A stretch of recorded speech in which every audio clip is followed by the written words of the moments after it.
Bonjour à tous.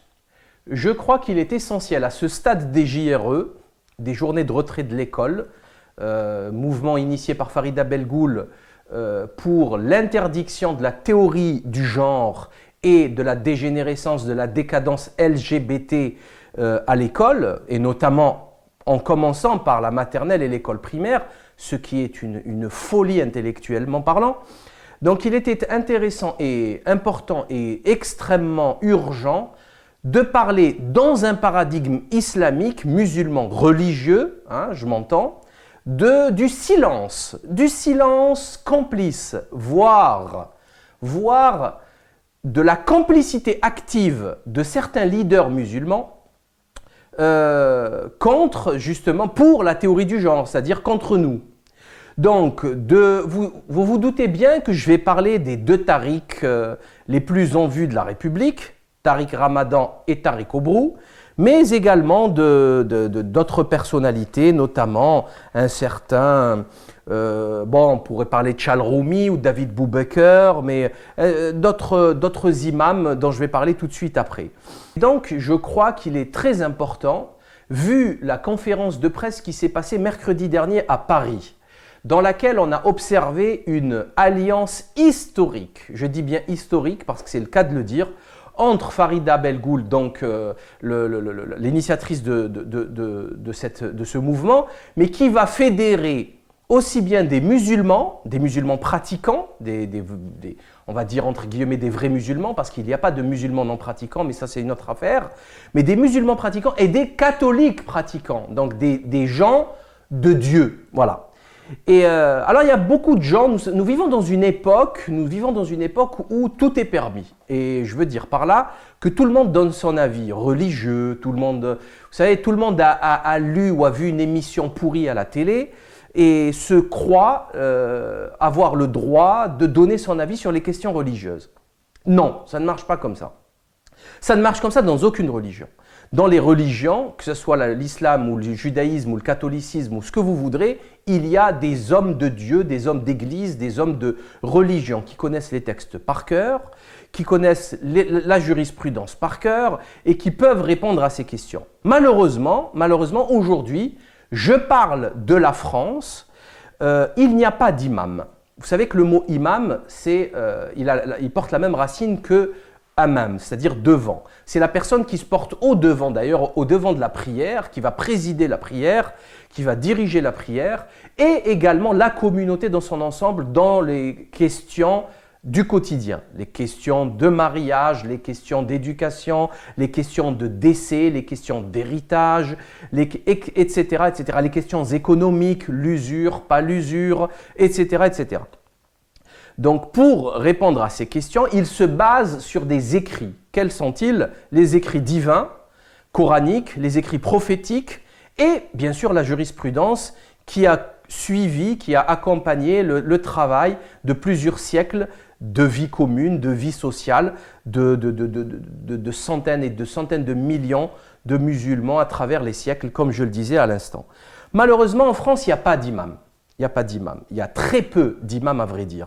On en a vu certains, des imams de France, un représentant, le président des imams de France, qui a eu un courage extraordinaire de venir se présenter à la conférence de presse. Malheureusement, ceux qui sont filmés et promus par la République maçonnique, c'est pas les bons. Alors, que ce soit aussi Tariq Ramadan, l'apatride égypto-suisse, américano-oxfordien, japono, qataro, bidule, on ne sait pas où ça va nous mener.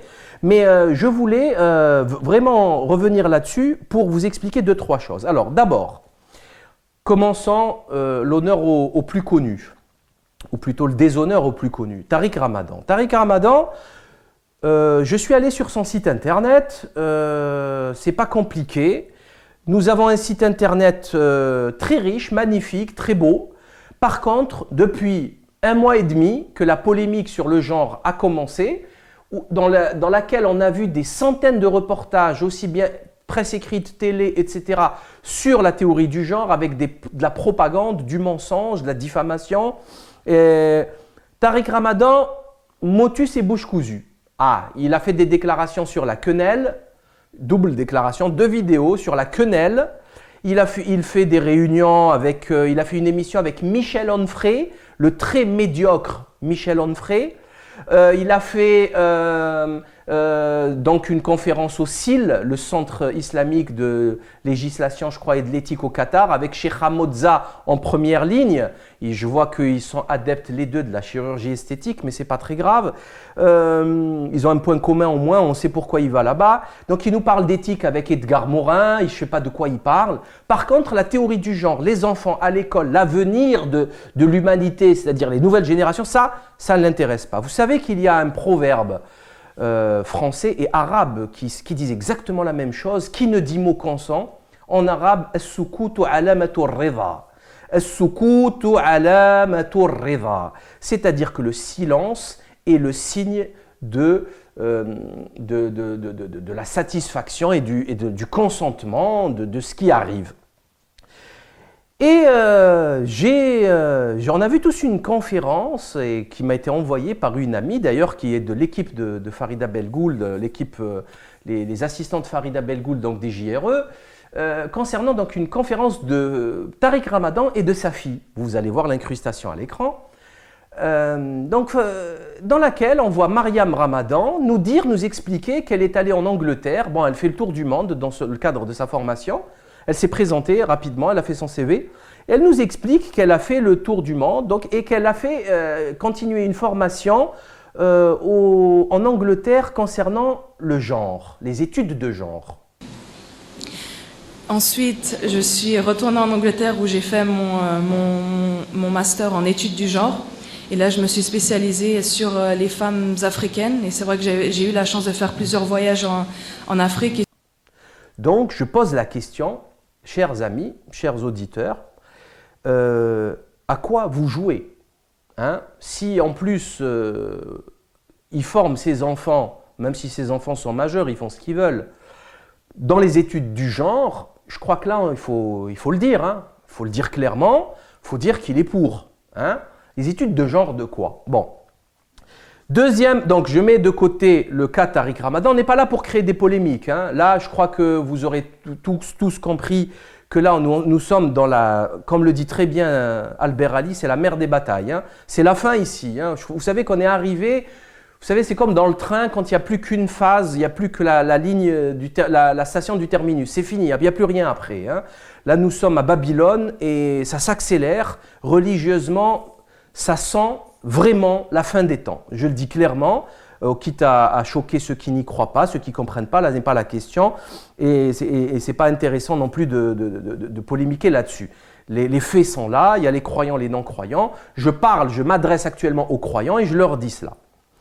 Maintenant, Tariq Obrou. Tariq Obrou, il est sorti du chapeau magique de la République. Donc l'UOIF, les frères musulmans, donc Tariq Ramadan, c'est la même chose, la même clique. Et Tariq Obrou a fait une petite interview. Alors Tariq Obrou, c'est qui? Alors Tariq Obrou vient de recevoir de la part de Juppé, Alain Juppé, délinquant politique, détournement d'argent public pour le financement des partis politiques. C'est un voyou, Alain Juppé, hein, c'est ce qu'on appelle un voyou politique. Donc il s'est exilé au Canada pour se faire oublier, là il est revenu, comme si de rien n'était, un petit peu comme tous les autres, les Balkany, toute la même clique, tout l'UMPS, vous voyez. Donc il a reçu les insignes de chevalier de la bidule d'honneur. Bon, vous savez que même Bélanger Pierrot, hein, le corrupteur de mineurs, le sataniste, l'a reçu. Donc c'est pas très sérieux tout ça. Le criminel Servier, hein, qui a tué je ne sais combien de milliers de personnes avec ses poisons, notamment le Mediator, l'isoméride, etc. Lui c'est commandant, c'est le 3e degré, lui il est au-dessus lui. Donc ils s'arborent ça ici. Il était tout content, il a fait des photos, il était tout content, il cultive son ego. Et nous l'avons vu aussi dans une vidéo très intéressante puisque M. Tariq Obrou il fait des travaux, il planche avec les francs-maçons. On le sait, c'est connu, il le dit lui-même. Il y a quelqu'un qui lui a posé une question très pertinente lors d'une conférence. Vous savez, des conférences là où tout le monde s'entend parler. Vous voyez, on ne parle pas de fond. Ils ont jamais ils n'ont réussi à changer les choses, ces gens-là. Hein. Jamais ils parlent des vraies problématiques, ils s'entendent juste parler. Et donc, dans une conférence, il a posé la question, êtes-vous franc-maçon? Bon, il a dit que non, sauf que, bon, vous l'aurez compris, on ne croit pas les francs-maçons parce que, bon, c'est des menteurs, puisque leur constitution leur dit de ne pas dire qu'ils sont francs-maçons. Mais surtout, il a dit une énormité religieuse, métaphysique, tout ce que intellectuel. Il a dit texto, et vous allez l'écouter dans l'extrait qui va suivre, que s'il pouvait discuter avec le diable, il le ferait. Comme si ce misérable être humain était plus futé que le diable. Mais je contacte tout le monde, je rencontre même le diable s'il le faut. Ah oui. Le diable qui, je le rappelle aux abrutis qui ont oublié quelle était cette affaire religieuse, le diable, il a parlé à Dieu. Hein? C'était un très très gros haut placé dans les hiérarchies célestes et c'est quelqu'un qui a parlé à Dieu et qui a fait une promesse. Cette promesse, c'est la perdition de l'humanité. Hein? Et c'est là où Dieu lui dit que tu pourras éventuellement tous les perdre, illa ibadis salihin. Donc, et certainement, apparemment, on ne trouvera pas parmi eux Tariq Obrou, mais Dieu seul le sait, s'il se ressaisit. Alors qu'est-ce qu'il a fait Tariq Obrou? Il a fait un appel au calme dans le journal Le Point. Vous savez, le journal Le Point de Philippe Tesson. Philippe Tesson qui a demandé d'exécuter Dieudonné.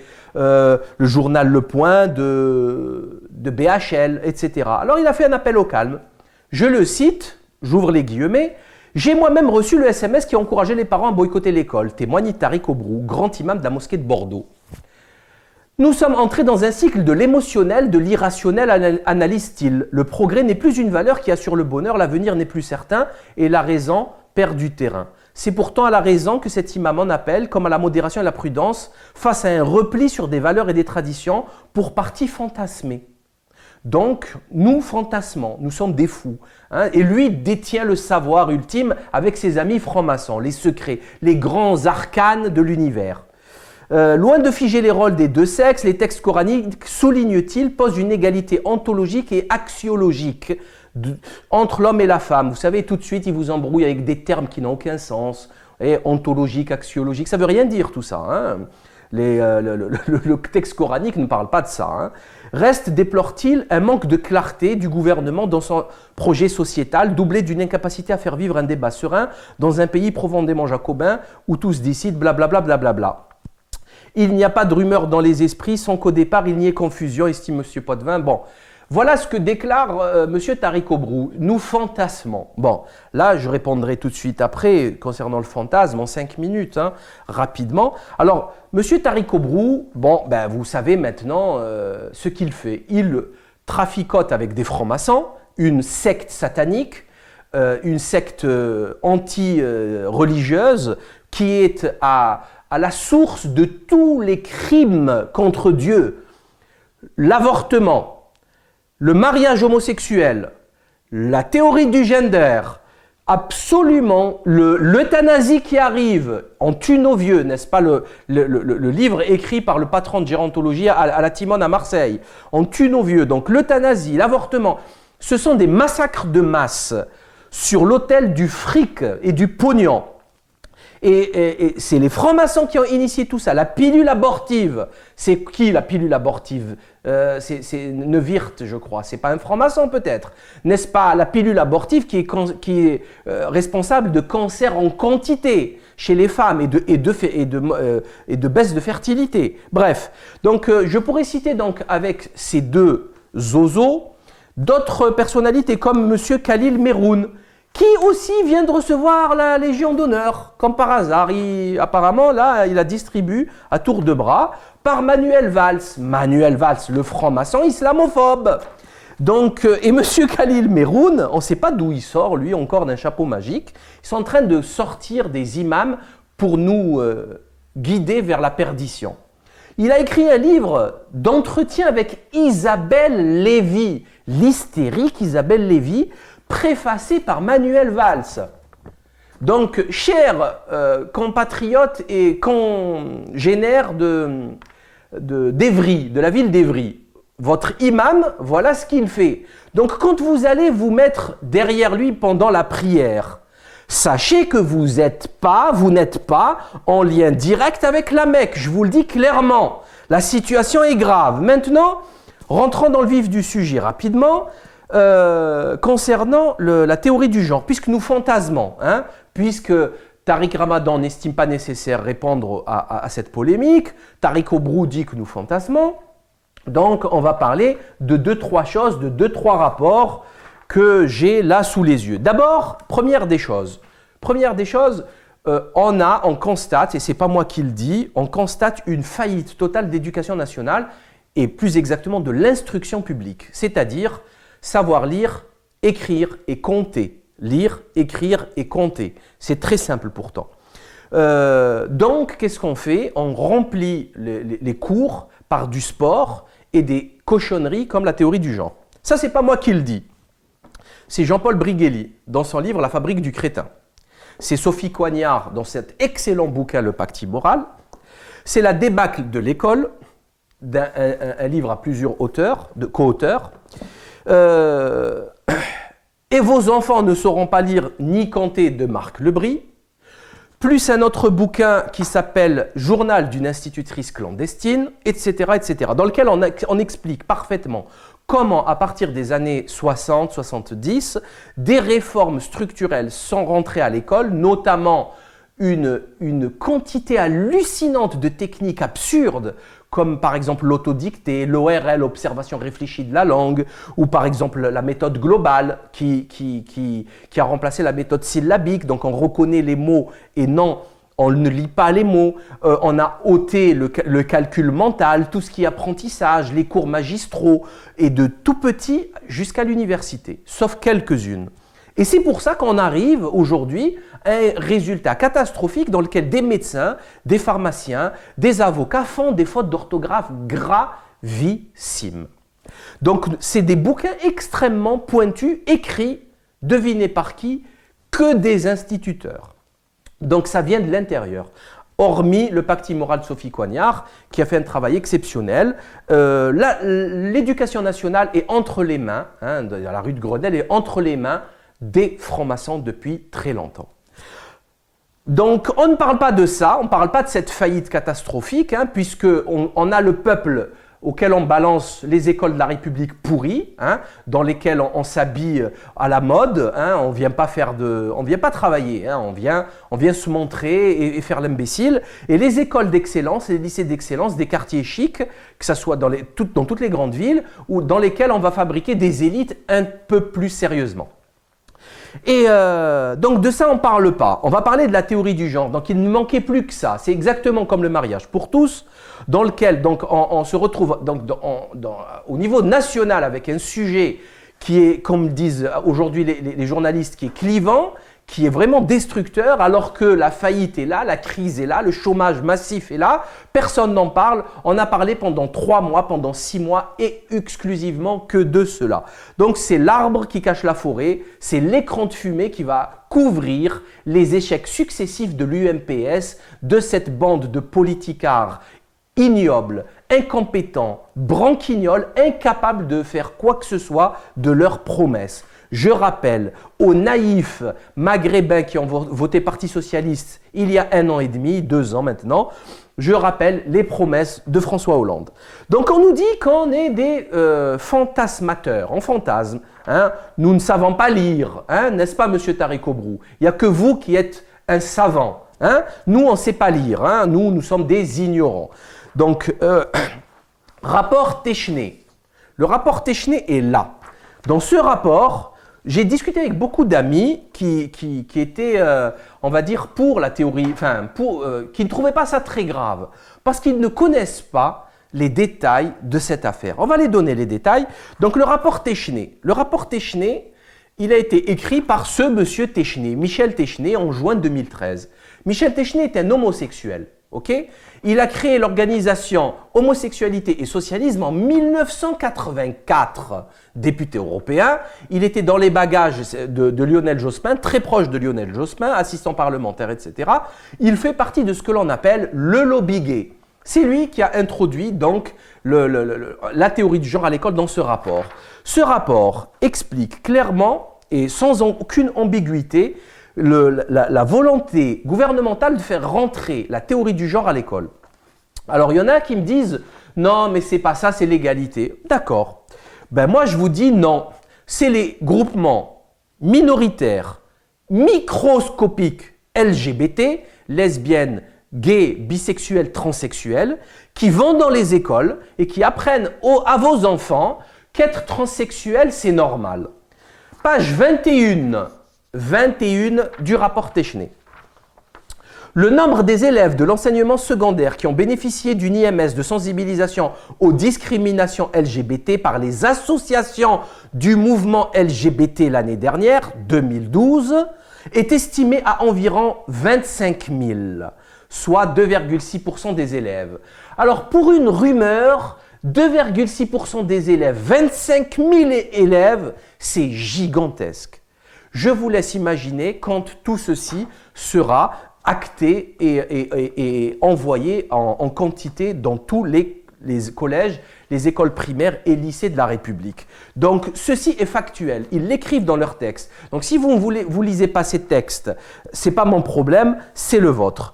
Donc, je voulais faire rappeler également le mensonge immonde, le parjure de M. Najed Vallaud-Belkacem et de Mme Vincent Payan concernant le courrier qu'il a envoyé et qui, soi-disant, n'existe pas. Il est là, ce courrier, avec en-tête de la République. Vous savez pourquoi il y a des en-têtes? Pourquoi ça existe un en-tête? C'est pour signifier au lecteur l'exactitude et la provenance du document. Et ce document, il vient du ministère de l'Enseignement national. C'est écrit ici, d'accord? Ministère de l'Éducation nationale. Là, vous avez le Marianne avec le drapeau. Et ici, bien cordialement, signé au stylo de la main de Vincent Payan. C'est copié en PDF et envoyé à tout le monde. Et dans ce document, on nous explique, je vous invite, Vincent Payan, j'ouvre les guillemets, je vous invite également à relayer avec la plus grande énergie au début de l'année la campagne de communication relative à la ligne Azur, ligne d'écoute pour les jeunes en questionnement à l'égard de leur orientation et leur identité sexuelle. Enfin, vous le savez, j'ai confié à Michel Téchenet une mission relative à la lutte contre l'homophobie qui porte notamment sur la prévention du suicide, blablabla, blablabla. Donc, nous avons ici un document officiel nié devant les caméras par ces bandes de guignols et de pitres. Je vous le rappelle, au cas encore où vous aurez oublié, le mensonge de Cahuzac, Jérôme Cahuzac, ministre de budget, censé combattre l'évasion fiscale, nier à l'Assemblée nationale devant la représentation populaire ses budgets, ses comptes bancaires en Suisse. Ce type a commis un parjure, il a menti devant tout le monde. Donc après, chacun fait ce qu'il veut, mais vous ne nous direz pas ce que nous observons, que c'est faux. Le soleil est au milieu du ciel. Tout le monde l'a vu. Hein, c'est bon. Maintenant, si vous voulez jouer aux imbéciles et trahir votre foi, c'est votre problème, mais vous n'allez pas emporter avec vous la masse de croyants qui vous croient par naïveté. Nous sommes là pour y remédier. Donc, j'ai plein d'autres documents, plein d'autres documents, notamment le rapport de l'OMS. Hein. Vous savez, l'OMS, c'est l'ONU. L'ONU, c'est l'UNESCO, c'est l'organisation mondiale du gouvernement mondial. L'ONU, c'est Rockefeller. Rockefeller, c'est lui qui finance, depuis toujours, c'est par exemple Rockefeller qui a financé les travaux de Alfred Kinsey, le pédocriminel, qui est à l'origine, initialement dans les années 50, de la théorie du genre. Donc c'était un vrai pédocriminel qui violait des enfants, des bébés de 6 mois, 1 an, et c'est une ordure. Voyez les vidéos, les travaux du docteur Judith Reisman, une américaine, qui a fait des travaux exceptionnels sur Alfred Kinsey. Donc, c'est Rockefeller qui finance et Kinsey et l'ONU, l'OMS, tout ça, toute cette clique de dégénérés. Je rappelle que l'ONU sont impliqués dans des milliers de viols, les casques bleus en Afrique, etc. Donc, on sait qui ils sont. Tous ces organismes sont des supercheries gigantesques. Donc un document de l'OMS qui nous explique, parce que c'est une idéologie mondiale, c'est ça soit clair. Et religieusement, c'est extrêmement important que de le dire. Donc, dans un document, nous trouvons à la page 38, dans le document de l'OMS, 0-4 ans, il faut leur enseigner le plaisir et la satisfaction liés au toucher de son propre corps, la masturbation enfantine précoce, la découverte de son propre corps et ses parties génitales, le fait que le plaisir, 0-4 ans, hein, de 0 à 4 ans, c'est du Alfred Kinsey ça, hein. Le fait que le plaisir lié au contact physique est un aspect normal de la vie de chacun, la tendresse et le contact physique comme une expression de l'amour et de l'affection, les rôles sexuels. De 4 à 6 ans, page 40, les mythes relatifs à la reproduction. De 6 à 9 ans, page 42, les changements physiques, menstrues, éjaculation, variations individuelles au cours du développement, les choix possibles en matière de parentalité, LGBT, grossesse, infertilité, adoption. On peut planifier, décider d'avoir ou non une famille, comme si c'était normal de ne pas avoir de famille, hein, parce que la question ne se poserait pas, parce que si le gars n'avait pas de famille, il ne serait pas là. Donc on continue, hein, on continue. Si on donnait le choix aux légumes et aux fruits et aux animaux de faire ça, on en reparlera. Les différentes méthodes de contraception, les maladies liées à la sexualité. De 9 à 12 ans, page 44, la première expérience sexuelle, l'orientation sexuelle, 9-12 ans. Alors, chers amis, que ceci soit clair. Je vais finir ici cette vidéo. Pas avant, j'allais oublier de vous montrer le livre « Tous à poil ». Hein. Donc, si ça aussi, hein, on appelle ça, on a vu Ali Badou sur Canal+, nous expliquer ce qu'était ce livre. Alors, il appelle ça de la littérature jeunesse, ce guignol, ce pitre. Littérature jeunesse, alors qu'il n'y a que des mots, hein. Il n'y a que des photos, il y a 2 mots à droite. Bon, on appelle ça, pas ça de la littérature, on appelle ça une bande dessinée et encore. Dans certaines bandes dessinées, il y a énormément de textes. Donc, c'est une bande dessinée pour enfants et dans laquelle on observe des appareils sexuels entiers, le flic tout nu, etc. Les footballeurs tout nus, on voit ici absolument tout. Pour des enfants de 3, 4 ans, 5 ans, c'est tout à fait normal. Hein. Alors si vous êtes des gros porcs, moi, ça ne me dérange pas, mais vous faites ça chez vous. Mais vous n'imposez pas ça à l'extérieur. Donc ça, si Marc Dutroux, Jacques Duguay ou je ne sais quel autre pédocriminel offrait ça à la sortie d'un collège ou d'une école à un enfant, on l'arrêterait pour corruption de mineurs, voire tentative de kidnapping, etc. Mais ça, si vous le montrez à des enfants à l'école, on trouve que c'est intelligent. Hein. Ali Badou, qui est lié de très près avec l'élite marocaine, le roi marocain, etc., hein, puisqu'il a une affaire, une tante qui est... Enfin, bon, bref, on en reparlera un autre jour. Donc ce Ali Badou vient nous expliquer que tout ceci est normal. Ici, on voit l'institutrice, la maîtresse à poil, on voit ici sa pilosité pubienne, c'est normal. Hein, ici, la chanteuse à poil, le docteur à poil, c'est très bien pour le PDG, le président directeur général, les cantines, les dames de la cantine à poil. Bien sûr, ça finit tout ça à la plage à poil, au Cap d'Agde, dans une joyeuse partouze géante. Je vous rappelle qu'au Cap d'Agde, aujourd'hui, dans les camps nudistes, les gens ont des rapports sexuels sur la plage, avec des attroupements. Ça a été filmé, vous pouvez trouver ça sur Internet. On appelle ça des bonobos, vous voyez, c'est des singes, des porcs. Après, c'est comme vous voulez. Vous pouvez le faire hein, dans votre babylonisme. Moi, ça ne me dérange pas. Par contre, vous n'allez pas me dire que c'est normal et vous n'allez pas enseigner ça à nos enfants. Donc, pour finir, je voulais dire ça le plus calmement, le plus sereinement du monde. Nous vivons une accélération du temps, une déchéance, une décadence, une dégénérescence assez hallucinante. Nous vivons une accélération d'événements assez troubles avec des perturbations de pays comme aujourd'hui l'Ukraine, Venezuela, l'Algérie, etc. Nous avons vu ce qui s'est passé, actuellement ce qui se passe en Tunisie, Égypte, Libye, Syrie, etc.